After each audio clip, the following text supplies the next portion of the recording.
قربان کر کے بیٹی کی عظمت دکھانے والا کون تھا؟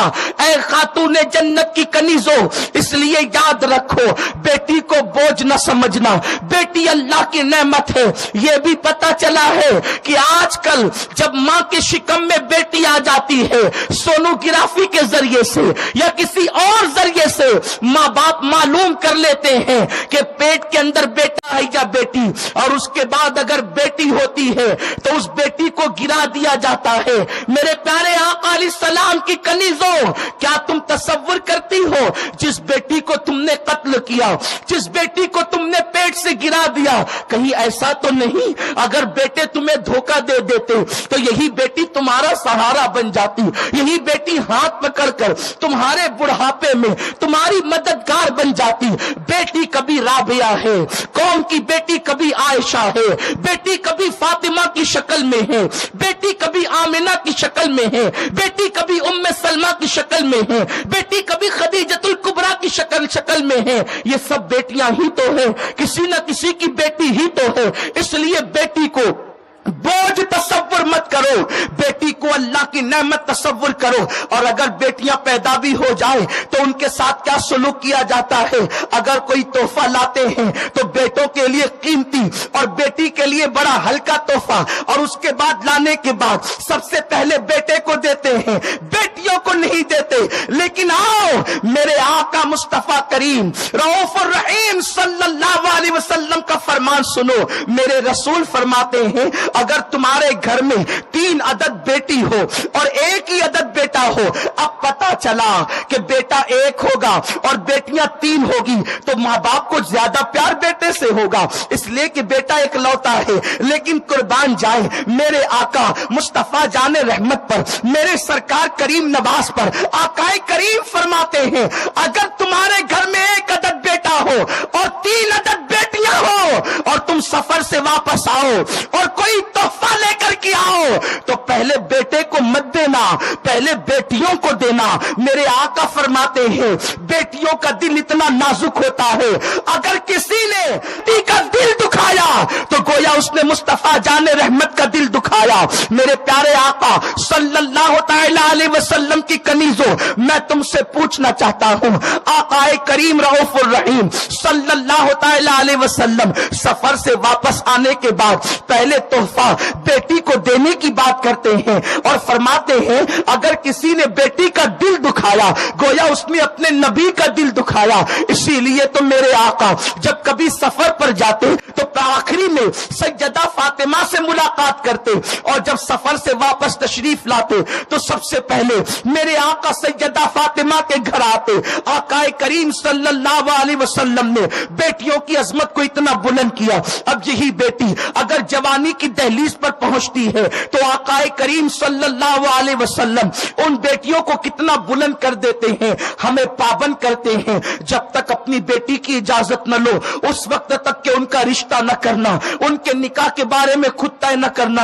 آج اللہ اکبر ہندوستان کے کلچر میں رہ کر کے اللہ اکبر بہت سارے لوگ اسلامی تعلیمات کو فراموش کر چکے ہیں۔ اللہ اکبر جب کبھی نکاح کی بات آتی ہے لڑکی کی پسند کے حوالے سے لڑکے سے تو بار بار پوچھا جاتا ہے بیٹے تجھے پسند ہے یا نہیں، تجھے پسند ہے یا نہیں، لیکن بیٹی سے ایک مرتبہ بھی پوچھا نہیں جاتا، بلکہ ماں باپ کہتے ہیں بیٹی ہو کر ہمارے آگے جائے گی، یہ کیسے ہو سکتا ہے؟ اے خاتون جنت کی کنیزوں، جیسے لڑکے کو حق ہے کہ وہ لڑکی کی پسند یا ناپسند کے بارے میں اپنی رائے کا اظہار کر سکتا ہے، اسی طریقے سے بیٹی کو بھی یہ حق ہے کہ وہ اپنی پسند اور ناپسند کے اعتبار سے اظہار کر سکتی ہے۔ بچیوں کو حق ہے کہ وہ اپنے ماں باپ کو ادب کے ساتھ بتا دے کہ یہ لڑکا مجھے پسند ہے یا ناپسند ہے۔ لیکن اپنی قوم کی بیٹیوں سے بھی کہوں گا اے خاتون جنت کی کنیزوں، آج کل بچیوں کی فکر تبدیل ہوتی جا رہی ہے۔ بچیاں کہتی ہے جس جوان کے چہرے پہ داڑھی ہے اس کے ساتھ میں شادی نہیں کروں گی، اس لیے کہ میرا شوہر تو اسمارٹ ہونا چاہیے، میرا شوہر تو خوبصورت ہونا چاہیے، بالکل ہیرو لگنا چاہیے۔ اے میری قوم کی بیٹیوں، بہت بڑی بھول کر رہی ہو، بہت بڑا دھوکہ دے رہی ہو اپنے آپ کو۔ اگر تم نے کسی داڑھی والے سے شادی سے انکار کیا، اگر اس کے برے کیریکٹر کی وجہ سے کیا تو بات الگ ہے، لیکن سنت مصطفیٰ کی وجہ سے اگر تم نے داڑھی دیکھ کر کے اس کے ساتھ شادی سے انکار کیا، سن لو کبھی سکون کی زندگی نہ گزار سکو گی، اس لیے کہ جو سنت مصطفیٰ کا مذاق اڑائے وہ کبھی سکون کی سانس نہیں لے سکتا، وہ کبھی چین کی سانس نہیں لے سکتا۔ اور سنو، جس نے سنت مصطفیٰ سمجھ کر اپنے نبی کی سنت کو اپنے چایا ہے، وہ بیوی کو جتنا خوش رکھ سکتا ہے، داڑھی منڈا کر گٹروں میں پھینکنے والا اپنی بیوی کو اتنا خوش نہیں رکھ سکتا۔ اس لیے میری قوم کی بیٹیوں، اگر تم خوبصورتی داڑھی منڈانے کو تصور کرتی ہو تو میں تم سے پوچھنا چاہتا ہوں، کائنات کا سب سے خوبصورت انسان جس کو میرا رب بھی بار بار پیار سے دیکھتا ہے، کیا وہ آمنہ کا لال نہیں؟ کیا وہ عبداللہ کا لخت جگر نہیں؟ کیا وہ مصطفیٰ جان رحمت نہیں؟ جس کو خدا 100 بار پیار سے دیکھتا ہو، وہ مصطفیٰ صرف حسین نہیں بلکہ حسن کی جان ہے۔ اس مصطفیٰ کے چہرے پر بھی داڑھی تھی، پتا چلا داڑھی خوبصورتی کے خلاف نہیں ہے، بلکہ داڑھی رکھنے سے انسان خوبصورت نظر آتا ہے۔ اس لیے میری قوم کی بچیوں، مغربی تہذیب کی طرف نہ جانا، مغربی کلچر سے متاثر نہ ہو جانا۔ اے خاتون جنت کی کنیزوں، اور میں ماں سے بھی کہتا ہوں، جب بچیوں کا نکاح کرو تو پہلے ان کی مرضی پوچھ لو، ان کی مرضی معلوم کر لو، اپنی مرضی ان پر مت تھوپا کرو، یہ اسلام کا قانون ہے۔ اللہ اکبر، زبردستی تم بچیوں پر تھوپتی ہو تو پھر بچیاں بعد میں اپنی زندگی نہیں گزار پاتی، اس لیے کہ ہم جانا ہے زندگی گزارنے کے لیے، اس بچی کو جانا ہے تو جس نے جانا ہے اس سے کبھی اس کی مرضی بھی پوچھ لیا کرے، اس کی رائے بھی پوچھ لیا کرے۔ آؤ میرے سرکار کی سنت کو سنو۔ اللہ اکبر، وہ رسول جس کو اللہ نے اختیارات عطا فرمائے ہو، مختار کل بنایا ہو، وہ رسول جب اپنی بیٹی کا رشتہ مولائے کائنات شیر خدا علی مرتضیٰ کے ساتھ کرتے ہیں تو پہلے سیدہ فاطمہ سے پوچھتے ہیں، بیٹی فاطمہ، میں نے تمہارے لیے علی کا انتخاب کیا ہے، بتاؤ تمہاری مرضی کیا ہے۔ مختار کائنات اپنی بیٹی سے پوچھتے ہیں اور اس کے بعد مولائے کائنات کے ساتھ رشتہ طے کرتے ہیں۔ آج ہم اپنی مرضی سے جہاں جی میں آیا اٹھا کر کے دے دیا، بیٹی سے پوچھا تک نہیں۔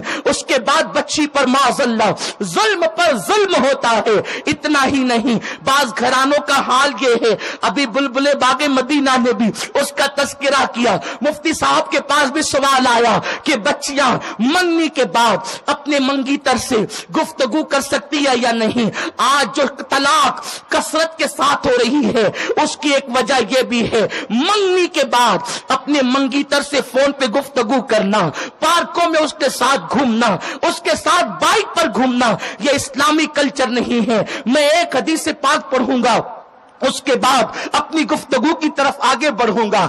جنت کے ماحول میں اللہ نے جنت میں حضرت آدم علیہ السلام کو وجود بخشا۔ آدم جنت میں رہتے ہیں، آدم جنت میں مقیم ہیں، لیکن آدم علیہ السلام کے سامنے حوران بہشت کا حسن بھی ہے، فرشتے موجود ہیں، جنت کی نہریں موجود ہیں، جنت کے باغات موجود ہیں۔ جنت اسے کہتے ہیں جس جگہ پر کسی چیز کی کمی نہیں ہے، لیکن آدم عرض کرتے، اللہ تیری جنت میں تو ہر نعمت موجود ہے، مگر مولا میرا کوئی ہمدم بھی عطا کر دے۔ پتا چلا اور ٹی وی پر دیکھ کر حقوق نسواں سے متاثر ہو جانے والی میری بہنوں، اسلام نے عورت کو کیا مقام عطا کیا۔ اگر کسی کا گھر جنت بھی بن جائے جو ممکن نہیں اور اس میں عورت نہ ہو تو بھی وہ ناقص نظر آتا ہے۔ جنت میں آدم عورت کو مان کر بتا رہے ہیں اسلام کی نگاہ میں عورت کا مقام کیا ہے۔ جنت کی حور بھی عورت کے حسن کا مقابلہ نہیں کر سکتی۔ جنت کی حور سے بلند اللہ نے عورت کو بنایا ہے، اسی لیے تو آدم کہتے ہیں مولا کوئی میرا ہمدم عطا کر دے، میرا کوئی مونس عطا کر دے، میرا کوئی ہمراز عطا کر دے۔ تو میرے کریم نے اللہ اکبر آدم علیہ السلام کی بائیں پسلی سے جنت میں جناب حوا کو پیدا کیا، اما حوا کو وجود عطا کیا۔ آدم علیہ السلام کی